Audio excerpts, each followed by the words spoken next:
welcome back to Deacon Diction. Today we're here with Deacon Homer. How you doing, sir? I'm very good. It's a very blessed day today. I'm very thankful for you having me on this great talk show. That's no problem. Alright, so let's just get right into the interview. Can you explain the difference between yourself and a permanent deacon?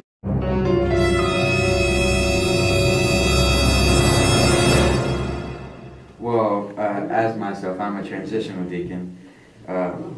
I'm planning to enter the priesthood as opposed to a permanent deacon who will stay a deacon for the rest of their life and not attempt to join the priesthood.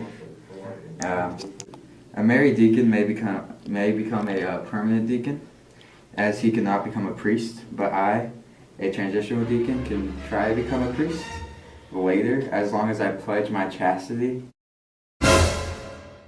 and go through the process, which usually takes about a year to become a priest. So it's a very fun process, actually. I can't wait to join the clergy. I see you wearing this sash right here, so that brings me to my next question, which is, what do you usually wear on Mass days and such like that? The ordained men themselves often wear white robes with a deacon stole. The deacon stole is essentially a sash that goes around the back of their neck, and I think I look pretty good in it.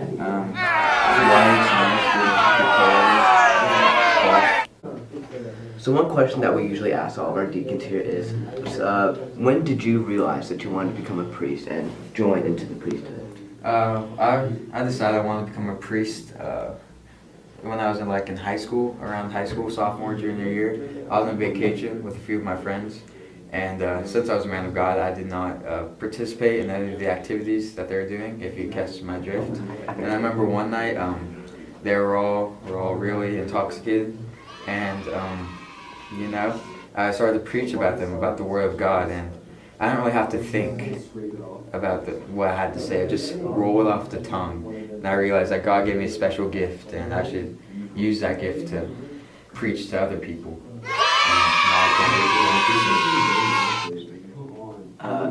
Even after doing this for a long time, I'm still not too familiar with the whole who can be a deacon and whatnot. So my question is, are there any female deacons?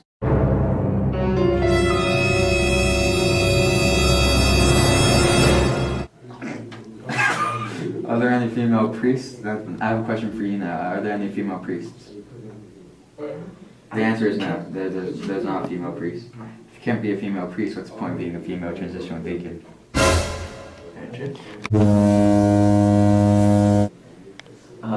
Going back to our conversation that we've had earlier before the interview, you had told me that you were still in the seminary. And since you are still in the seminary, what has been your training so far? Well, I attend Mass on Wednesdays, and I also take weekly classes to help me be prepared to enter the priesthood. I feel a little bit personal of a question, but I must ask, how much do you get paid annually? That is a personal question, but I'll answer it. On average, deacons usually get paid around $60,000, but we don't really have to pay for rent if we don't want to, so it really works out nicely. With no rent, you get paid $60,000. It's a nice life. It's a humble life. As a transitional deacon going into the priesthood, is there anybody that you aspire to be or look up to as a role model? Yes, I actually have two role models who really influenced me in my life.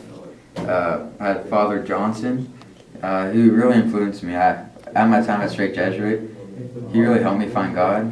And another one who influenced me is our President Donald Trump.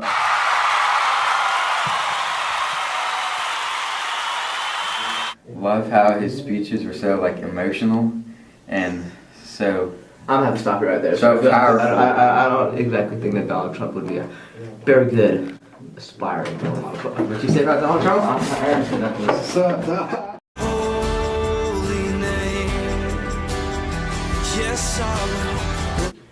Welcome, and today we are here with our Carthusian brother Cletus. I'm sorry.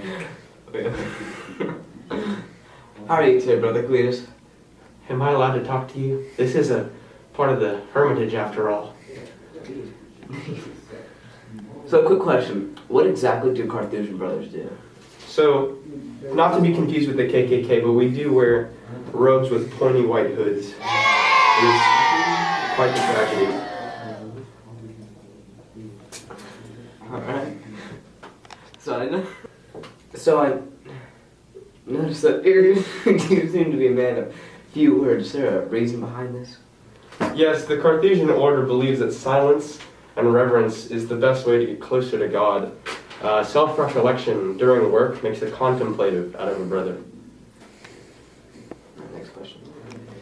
Going back to your comment earlier about hermitage, what is the reason for the solitude in the main mother house of Carthusians, the Le Grand Chartreuse?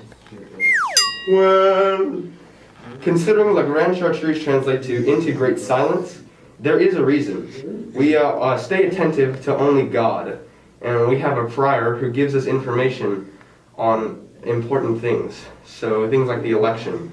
We don't have radio or TV to keep us updated. We can only go on walks every now and then into nature. So, who founded the Carthusian order and has it always been around? Brother Bruno founded the Carthusians, and it's been around ever since then. When did he found this order? He founded it around 1050.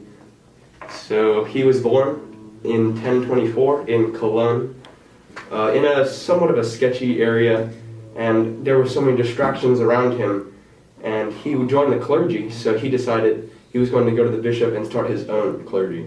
So he took 12 men with him, representing Jesus and the 12 apostles, and he started a silent clergy with no distractions.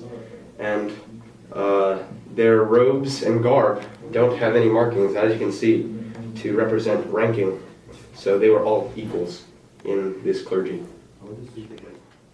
One last question that I have for you is, if you could define the work of the Carthusians in 10 words or less, how would you describe it? It isn't really work. It's more living up the virtues of God to become closer. Thank you for having me. Okay, yeah.